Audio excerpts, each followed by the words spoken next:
Let's go. We can talk about it, but all talking is cheap. Cause the last word is me. The last word is me. We can talk about it, but you ain't beating me. Cause the last word is me. The last word is me. Yeah, I know. The last word is me. The last word is me. The last word is me. Say what? The last word is me. The last word is me. The last word is me. The last word. Yeah, that's right. You got it. Last word.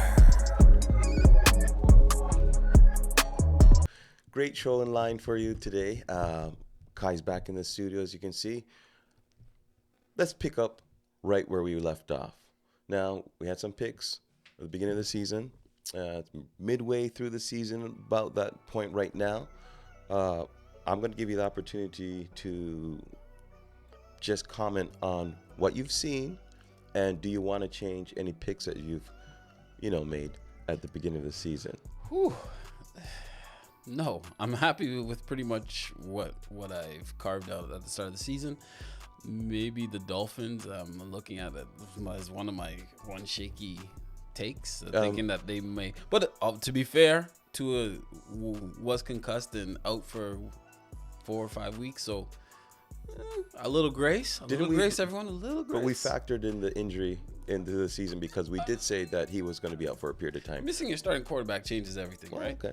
But for most teams. But outside of that, hey, I'm sticking with my Detroit and KC Super Bowl, which is looking good. I do remember someone kind of goffing at me when I mentioned that Jared Goff would be an MVP candidate, win the MVP. I did say win it. So, and that's not looking too off as we enter the midpoint of the season. So that disrespect I was given, I see that same energy ain't there no more. Well, where's that energy? Hey, the energy is still there. It's the midpoint of the season. That's we true. Still have another half to go. We do. The energy was based on the end of the year, not midpoint of the year. So if you want the award for mid-season, Lakers took the in-season tournament. You can't win the it MVP seems like without that's what you're all having about. a solid season to the midpoint, right? So at this point, it's not looking crazy.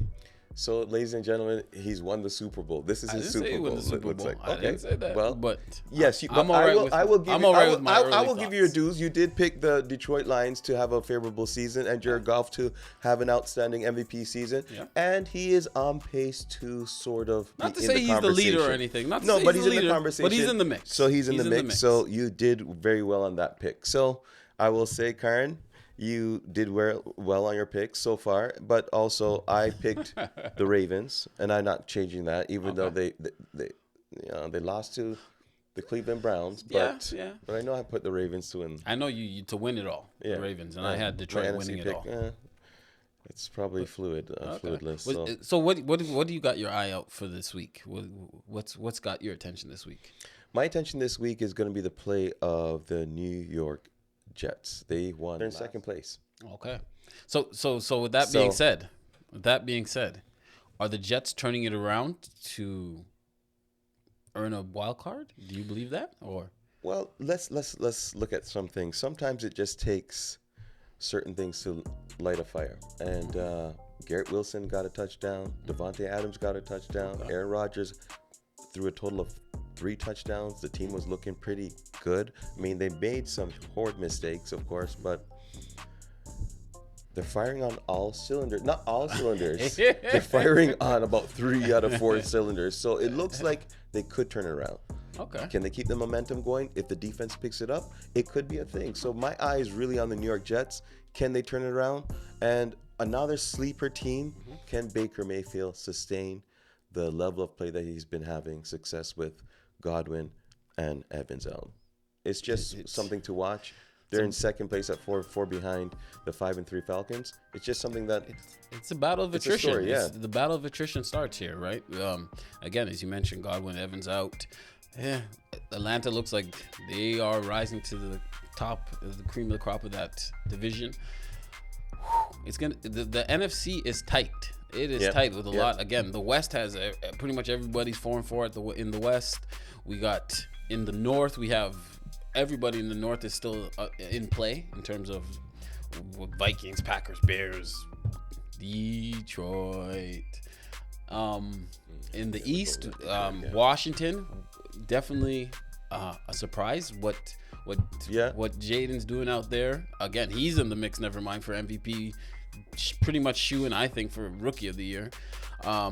Eagles just keep doing what they do, finding ways to win games. Not necessarily anything spectacular, but that talent is spectacular on that team. So let's see if they put it together, they definitely can go on a roll and win that division.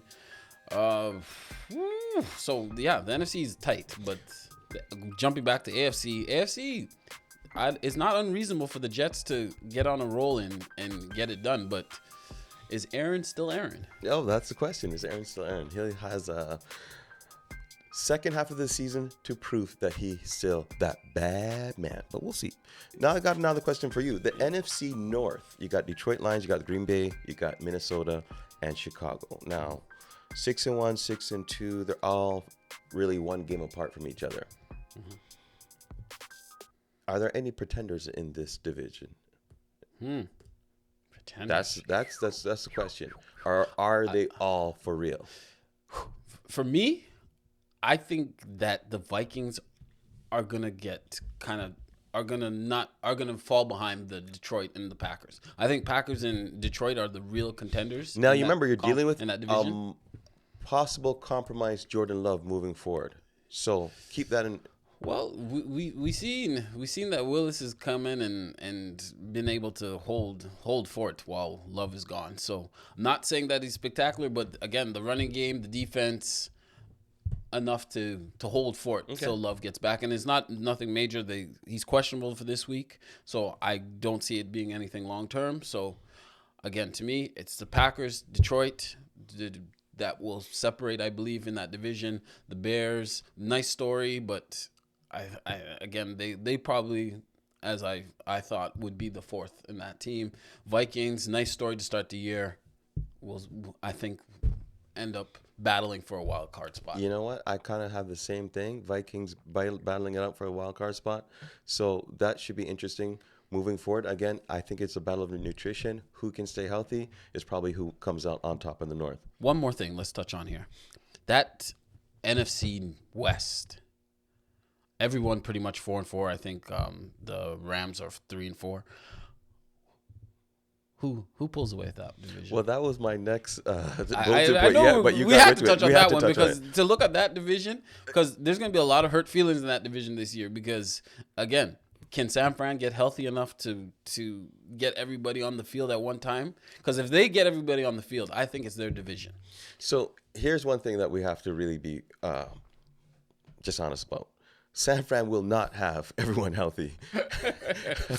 As history has shown us, it's not just going to happen. So the North, you got winners, and in the West, you got losers. So you're trying to say who's going to be on top of the losers. So good point. San Fran has one thing that I'm more confident in anyone else in this West division. They got Brock Purdy. He's standing out to be... You're talking about who's going to be the best quarterback, working with one or two potential targets. I'm thinking Purdy can do it. Okay, but I gotta ask this because the sentence that just came out of your mouth previously. We know that San Francisco is very unlikely to have all their guys on the field, right? Right. And we all seen the stats of Purdy when he doesn't have his full complementary arsenal available to him. He's a 500 quarterback at best when he's lacking, when there's no McCaffrey and he's one of his wide receiving options. If he doesn't have his full plethora out there, he's an average at best quarterback. So you believe that average at best quarterback is going to somehow morph into some potential superstar MVP guy who can, that is the question at hand in San Fran. Can Purdy be more than a coattail quarterback? So hold on. The question was, who's going to come on top of the NFC West, right? Yes. Right now, halfway through the season, it's a 500 division Yes. seat club. And you said Purdy, without his weapons, is a 500 quarterback. So right now, halfway through the season, 500 is what it's going to take to win the division. And you were spot on. If he's 500, San Fran ends up or potentially could win this division. Arizona 500, Seattle 500. You know, the Rams 1 game below 500, and that's specifically what they're going to end up doing. So yeah, Purdy will end up what we said. That might be good enough to win it. Hey, and that's all I'm banking on, right? So- Because it's a very low division. You know right? what? That argument, as backwards as it is, makes a whole bunch of sense. Because There you go. Again, Arizona has found ways to lose games. As exciting as they can be, as the talent, I just don't trust that organization. I don't trust that team to know how to win. It may be a crazy thing to say, but the Rams might be the team to because again, to me, I think their quarterback Stafford is probably the most trustworthy of the quarterbacks in that division. So it may be the Rams if San Fran can't get help. Like I said, Purdy's going to be there in the mix, so that is a great argument. Rams probably has the most experience, but I'm going to trust Brock Purdy to play 500 level ball, get them into the playoffs. One last thing before we move off to the next segment. The last show we talked about Anthony Richardson tapping out and taking himself out the game, end of third quarter. You know, the team has answered some questions and they're moving on from Richardson. They're going to Joey Flacco. What are your thoughts on that? Hey, you know what my thoughts are. This is the perfect time to slide in that clip from a few weeks back where I was asking if Joe Flacco is better than Aaron Rodgers, right? I think it's time for Flacco to show it, and they're going to be in the mix because again, if they kept Richardson out there, they would probably just fall off and end up being a non-factor in this. But with the Joey, I got my second wind Flacco, they're gonna be in the mix because again, the Bengals have a tough schedule. The Chargers I believe will probably be in that mix. The Broncos are gonna fall off. I don't believe in the Broncos. It's gonna be a battle in the AFC, and with Joey Flacco, if he stays upright, it's crazy. But I'm telling you fact this. I'm sitting here talking about Joey Flacco as a savior. You disrespect him. I told you What that. disrespect? I said he was better than Rodgers. That bad He's man. a sad man right now. He ain't no bad right now. I'll tell you, he's sad. Let me tell you something.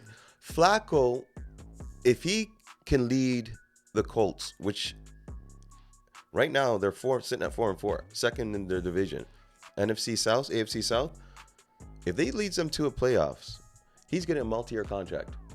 And you better pay that man because he's be worth every penny. Pay that man. Richardson, unfortunately, now is going to be Outcast. the same as Young, and as we've seen so many quarterbacks in this league that teams, they draft these guys high, especially when you draft the guy in that top 5. That's supposed to be your franchise quarterback.